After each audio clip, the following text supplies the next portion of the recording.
សួស្តីបងប្អូនគ្នាឥឡូវនេះខ្ញុំមានថ្ម40 V និង17 V មកបង្ហាញជាមួយនឹង motor ជាក់ស្ដែងបាទអញ្ចឹងសម្រាប់ motor នេះគឺ motor ប្រើថ្ម40 V AGT បាទខ្ញុំដាក់ជាមួយនឹងថ្ម40 V មកបាទចំណែកមួយនេះវិញគឺថ្ម LGT ប្រភេទ18 V អញ្ចឹង motor ពីរនេះគឺរូបរាងស្រដៀងគ្នាទាំងស្រុងបាទស្រដៀងគ្នាទាំងស្រុងមើលបាទដូចគ្នាសឹងតែទាំងស្រុងខុសតែថ្មទេនេះបាទថ្មមួយ18 V មួយបាទ40 V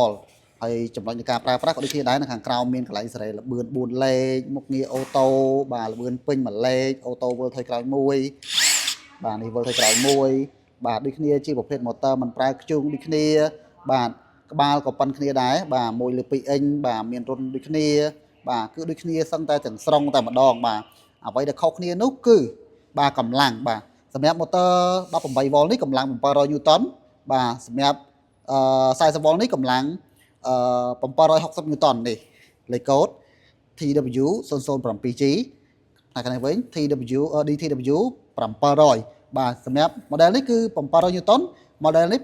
760 Newton ហើយការមួយចេញវិញណាប្រភេទនេះ1000 Newton ប្រភេទនេះ1100 Newton បាទអញ្ចឹងសម្រាប់បងប្អូនអ្នកគ្នាដែលមានតម្រូវការ motor មួយប្រឡងខ្នាតប៉ុណ្ណេះបើសិនជាមានចម្ងល់បន្ថែមអាចសួរបាទតាក់ទងជាមួយលេខទូរស័ព្ទដែលខ្ញុំដាក់ក្បែរវីដេអូបានបាទសូមអរគុណ